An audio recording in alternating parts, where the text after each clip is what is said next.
Have you ever tried to climb as a support and felt like the game is impossible to carry when you have a garbage team? If your answer is no, then you've never queued support before.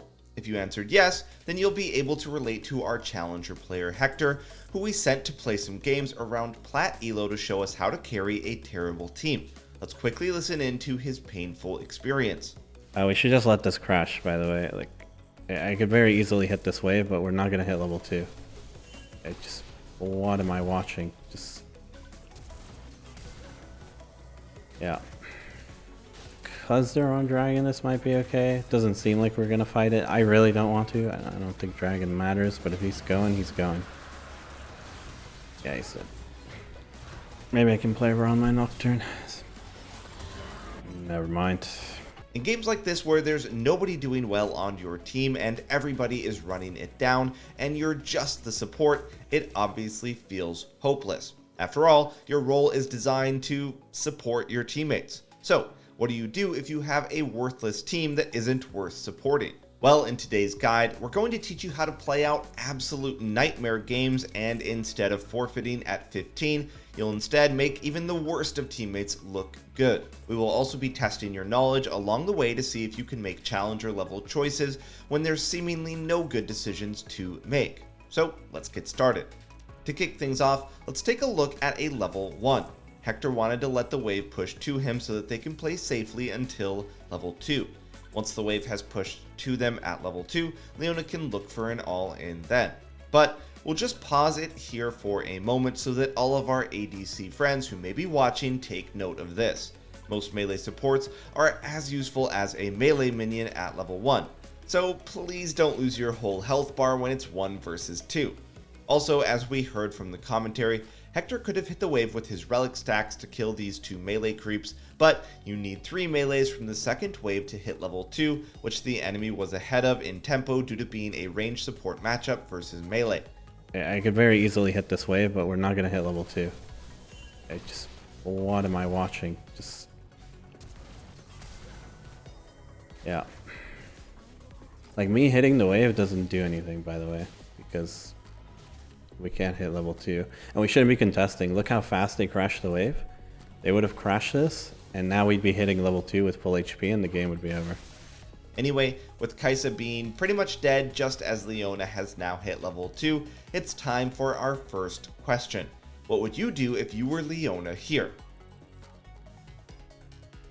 So the answer is to do absolutely nothing. Just focus on staying healthy and not tilting.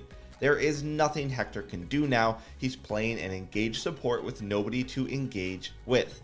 This is fairly obvious stuff, but there is a really important mindset that you must have if you want to climb as a support. Let us explain.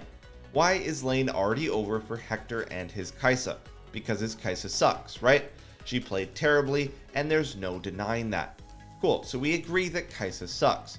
Now, what about the Caitlyn? Is this T1 Teddy on the other team? No, she sucks too. They're the same elo. So, the best thing Hector can do is stay healthy and look for his opportunity to cash in on Caitlyn making a mistake. Let's listen in.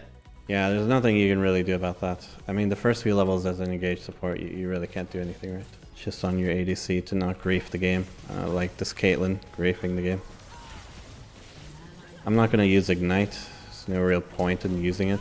It took Hector literally seconds to punish Caitlyn for also griefing. Both ADCs suck and can have their mistakes exploited. Makes sense, right? That's what you really need to keep in mind when playing instead of tilting. Moving on, the early game is actually going decently well. Hector then scouts the enemy doing dragon, so let's listen into what he has to say. Because they're on dragon, this might be okay. Doesn't seem like we're going to fight it. I really don't want to. I don't think dragon matters, but if he's going, he's going. Yeah, he's dead. Do we have teleport? I don't think we do. Not really sure why we're pinging. Everyone just needs to chill. Looking back, it seems like nothing too awful happened, and you're right. But Hector's team was literally begging to run in and lose the game there.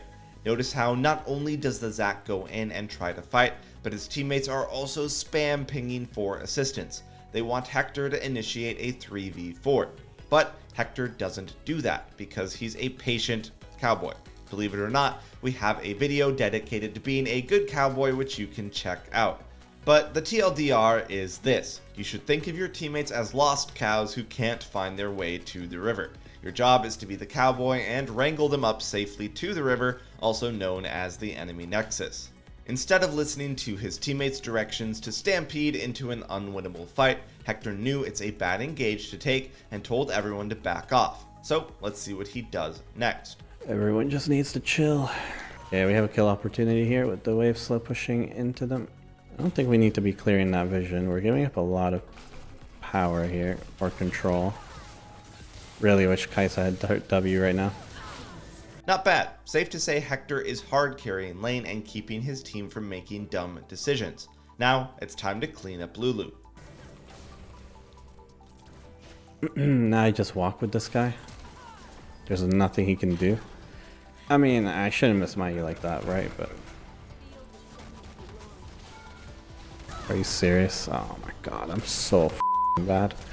Well, I'm not really supposed to be cursing in these commentaries, but that's how angry I am at myself. Yes, Hector, you're not supposed to be cursing in our commentaries, but that E was... Oh, and by the way, if you want to see the full live commentary of this game, along with our Decision Trainer series, where you'll learn and practice how to make the best decisions in every scenario as an engaged support, then check out SkillCapped after this and use our discount link in the description below. Alright, moving on a bit further, Hector finds himself in an interesting position.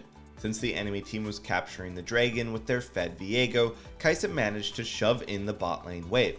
That means that when Viego came to clear the tri-brush ward, he's relatively isolated from his team. Zac is also in the area and on the way. So imagine you're the Leona in this situation. We'll even bring up the scoreboard for you. What would you immediately try to do here?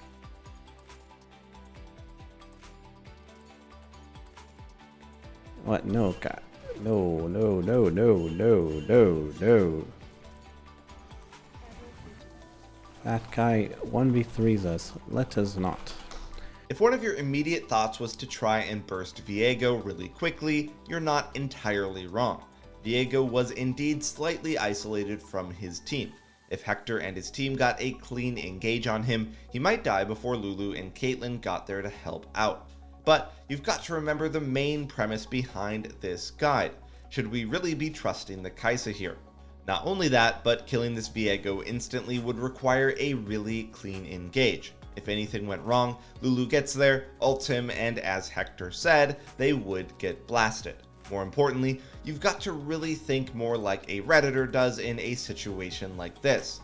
The game isn't about the strongest carry, but more about abusing the weakest link, right?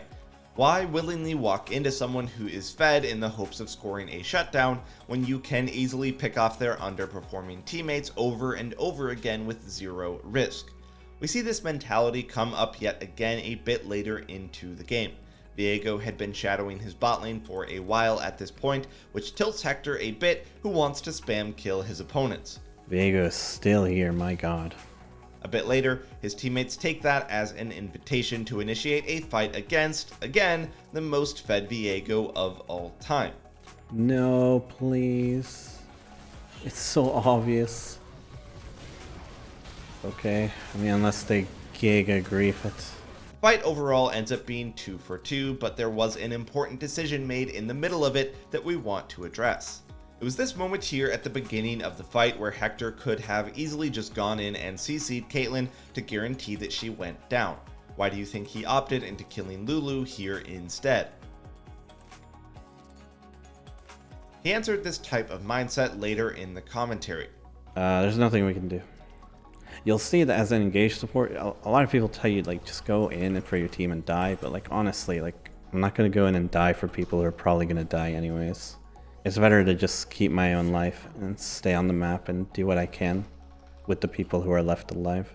Going back to this moment, remember that Hector didn't want to fight this at all initially, and it was easy to see why due to how strong the Viego is. But your teammates will force bad fights from time to time. As an engaged support, you can still try to help, but it can be useful to see if you can go on someone and still have a way out. As we can see, by going on Lulu, Hector is still killing an important target, while at the same time being close enough to his tower where he doesn't have to walk through Viego back to safety. If he'd initially gone on Caitlyn, he'd have to walk back through the Ruined King, much like Zac had to.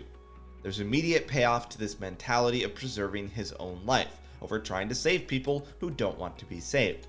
Hector gets to recall after the fight and books it straight toward mid, where he barely made it in time to get counter kills on Caitlyn and Lulu. There's an important distinction between low and high elo. Your life holds so much more value against worse players, because you will find more windows of opportunity than in higher MMR brackets. Moving a bit further into the game, here's a not so tough question. Hector's Nocturne gets killed around Dragon. Meanwhile, his Zac is doing the Rift Herald. What's the absolute number one thing that he and his team shouldn't do right now? This wasn't a trick question. It's easy to know that fighting the dragon is awful, and yet... Leave. No emotions. Leave. Jesus. Like, oh my god, emotional. Jesus, it's lost. Leave it. Like, yes, are you all trolling? Absolutely. But it's lost. So, like, don't tilt over it. If there's one thing most Hector guides reference, it's gotta be emotions. From a detached perspective of this game, knowing to give up Dragon is such a simple decision to make. They'd effectively be walking into a 3v5, but Anivia and Kai'Sa were both rearing to go in, and they definitely know better than that. But we're well aware that it's difficult to remain objective with your decisions in an actual game. League is frustrating at its core, probably the reason why it's so addicting. One of the best pieces of advice that we can offer you is to always remind yourself of why you're making the choices you're making. More often than not, if you ask yourself, am I doing this because I'm tilted, you can actually hold yourself back from making silly, game-losing choices. Alright, moving toward the tail end of the video, there is one problem with guides like these. It can be difficult to get an overall feel of how the game is actually going. We're showing you the good moments, and you look at the scoreboard and the game looks fine, right? But actually being in the game, Hector knew how hopeless this game actually was. What is this? Yeah, that's kind of what I meant by we lost in Champion Select. It may not be a competitive caliber comp, but this game is technically not very easy to win. The enemy Gangplank, Viego, Caitlyn, and Lulu all hard counter Hector's short-range team, and Fizz is also there, which means that your win condition in these kinds of games should be to wait for your opponents to mess up and capitalize on those mistakes. Fed players want to have fun. If you play patiently enough, they will blunder. Finally, after dominating most of the game, the enemy Viego does get overly cocky and walks into a massive coordinated effort to take him down. That's very, very nice. I can maybe chase the Lulu. I do have Iceborne Gauntlet. Stun this guy, E. Make sure he can't kill my team. Nice. Alright, we got Viego. That was really good. He overextended. We need to wait for stuff like that. It's not really on us to win. It's more on Viego to lose the game, I think. Things are looking up. Hector's teammates have been fairly heavy cows, but with some nice wrangling techniques, he's managed to steer them much closer to the enemy nexus. A few more fights like that and... oh no, Zac has done the unthinkable. He took Anivia's blue buff and she promptly AFK'd. That's it. All the effort that went into this game was completely wasted. Hector did get his team to a winnable position before this happened, but from here on, they just gradually lose the game. Alright everyone, we covered a lot in this video, and as you could see, a lot of random stuff happened that required different decisions to be made. For that reason, we did have Hector record a bunch of full-length commentaries that you can check out, and also review a number of low elo players on engaged supports that we've put together in this special course. Now, what do both these Diamond 1 players do? They begin autopilot hitting the wave. Lovely.